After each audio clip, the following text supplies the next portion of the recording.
Hello everyone, welcome to another blog. আর পন্ডিচেরি থেকে এখন আমরা যাচ্ছি ব্যাঙ্গালোরের দিকে।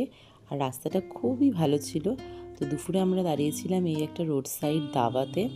এখানে আমরা লোকাল কুইজিন ট্রাই করেছিলাম, যেমন আন্ধার স্টাইল বিরিয়ানি, চিকেন 65 আর একটা চিকেন, সবই মোটামুটি ভালো ছিল, ফ্রেশ ছিল।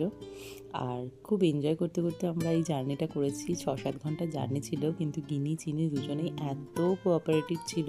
দেখো না, পাপার সাথে ও বেশ নাচছে, দুজনে একটুও ডিস্টার্ব করেনি।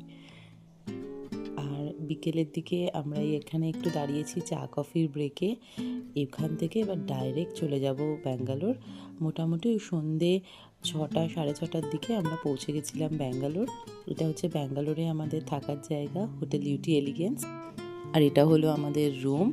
নর্মাল বেশ স্পেশিয়াস রুম ছিল, শুধু ব্যালকনি ছিল না, এটাই যা প্রবলেম। আর আমরা এত টায়ার্ড ছিলাম, সবাই একটু খেয়ে কোনো ক্রমে ঘুমিয়ে পড়েছিলাম। এটা পরদিন সকালে ব্রেকফাস্ট বাফেট। এদের এখানে ভেজ ব্রেকফাস্ট বুফে লাগানো হয়। ওই দিয়েছে, তুই চাইছিস। তোমরা কি করছো? তোমরা কি করছো বলো?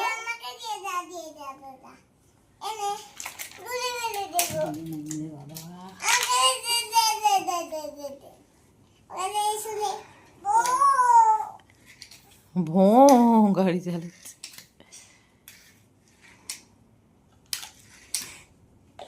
মামা কি করছিস মামা? বুঝতে শিখেছে তো, ঘরে নিয়ে চলো। তো এখন বাজে 6:45 আর এখন আমরা যাচ্ছি এখানকার ইসকন টেম্পলে। বাপির ডক্টর দেখানো হয়ে গেছে, তাই এসে এবার যাব হচ্ছে ইসকন টেম্পলে। আর এখানে বিশাল ঠান্ডা ব্যাঙ্গালোরে, ভাগ্যিস কিছু গরম জামা কাপড় এনেছিলাম, তাই পরতে পারছি, খুব ঠান্ডা লাগছে। হ্যাঁ, মা তো কিছুই জানে। গিনি বেবি, গিনি বেবি।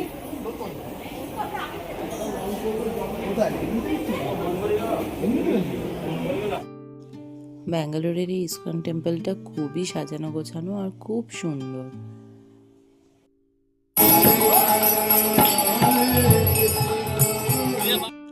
ইসকন টেম্পলে কিছুক্ষণ কাটানোর পর আমরা এবার হোটেলের দিকেই ফিরে যাচ্ছিলাম, কিন্তু সবার একটু খিদে পেয়েছিল, তো পাশেই একটা রেস্টুরেন্টে আমরা এই চাটটা নিয়েছিলাম, খুব ভালো খেতে ছিল।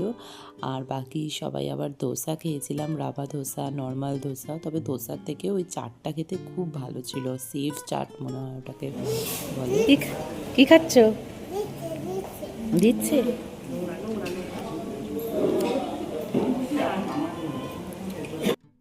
তো এখন বাজে 10টা আর আজকে আমরা যাচ্ছি ব্যাঙ্গালোর সিটি ট্যুরে। তো এই বেলাটা একটু ব্যাঙ্গালোর সিটি ট্যুর করে নিই। নন্দী হিলসে যাওয়ার কথা ছিল আমাদের, কিন্তু ওটা অনেকটা হাঁটতে হবে, তারপরে অনেকটা বাচ্চাদের জন্য হেক্টিক হয়ে যাবে, অনেক ভোর বেরোতে হবে। ওই জন্য আর আমরা যাচ্ছি না। এখন এই ব্যাঙ্গালোরের আশপাশটা একটু ঘুরে নেবো।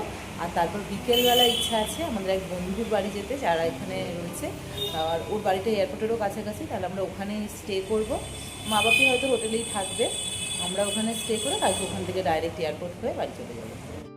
ব্যাঙ্গালোর সিটি ট্যুরে আমাদের প্রথম দর্শনীয় স্থান ছিল ব্যাঙ্গালোর প্যালেস। এর ভিতরে এন্ট্রি করতে গেলে এন্ট্রি ফি আছে, ভিতরটাও খুবই সুন্দর। আর তারপর যেতে যেতে আমরা দেখলাম ব্যাঙ্গালোরের রাজ্যসভা, বিধানসভা, খুব সুন্দর, হিউজ বড় বড় বিল্ডিং, আর দারুণ পরিষ্কার পরিচ্ছন্ন, এবং সামনেটা দেখো ভীষণ সুন্দর সাজানো। এটাও কিন্তু একটা দারুণ জায়গা দেখার মতো। আর এটা একটা পার্ক ছিল, আমার এই মুহূর্তে নামটা মনে পড়ছে না, তবে এখানে আমরা ঢুকতে পারিনি, তখন এন্ট্রি বন্ধ ছিল।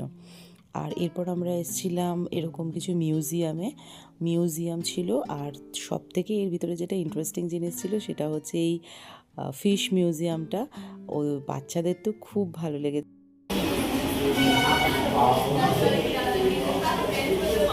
গিনি, কত মাছ!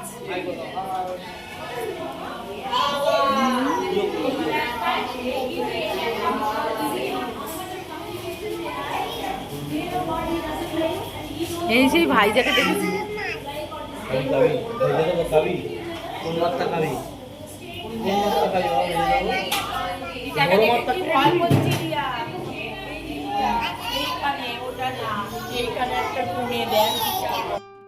আর এখানটা ছিল ওদের ফিশ ফিডিংয়ের জায়গা, যেখান থেকে টিকিট কাটলে মাছেদেরকে খাওয়ানো যাচ্ছিল। আর সব মাছগুলো দেখো কিরকম এক জায়গায় এসে যাচ্ছিলো, বাচ্চারা খুব মজা পাচ্ছিল। আর তারপর ওখান থেকে বেরিয়ে আমরা গেছিলাম কোষে কষায়। এখানে কিন্তু দারুণ বাঙালি খাবার দাবার সবাই খেয়েছি এবং খুব ভালো ছিল খাবার। আর খেয়ে দিয়ে আমরা লাস্ট আর একটা স্পটে গেছিলাম, সেটা হচ্ছে লালবাগ। খুব সুন্দর ফুল দিয়ে ঘেরা একটা বাগান, আর খুব সুন্দর একটা টিলা মতো রয়েছে, যেখান থেকে উঠে খুব ভালো একটা ভিউ আছে। বেশ ভালো জায়গাটা, ব্যাঙ্গালোরের সাইট সিনে তোমরা আসলে এটা দেখতে পারো।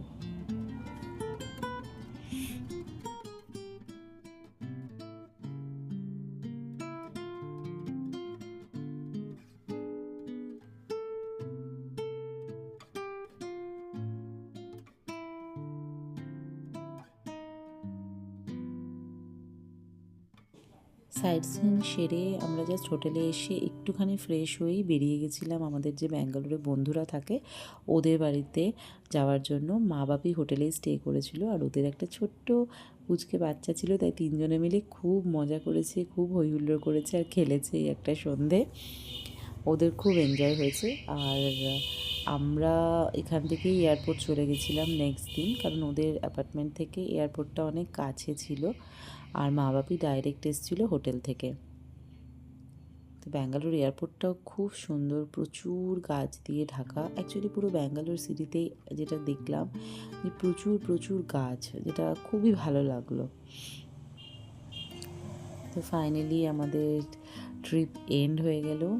সব কিছুই বেশ ভালো মতো হয়েছে, বাপির ডাক্তার দেখানো, আমাদের ঘোরাফেরা সবই। আর এটা আমি এসেছিলাম লাউঞ্জে। আমি আর গিনি দুজনে মিলে বুফে খেতে এসেছিলাম আর কি, কারণ একজনেরই অ্যাক্সেস ছিল এখানে। আর দেখো গিনি তো ওখান থেকে বড়া তুলে নিয়ে খেতে খেতে সারা এয়ারপোর্ট ঘুরেছে।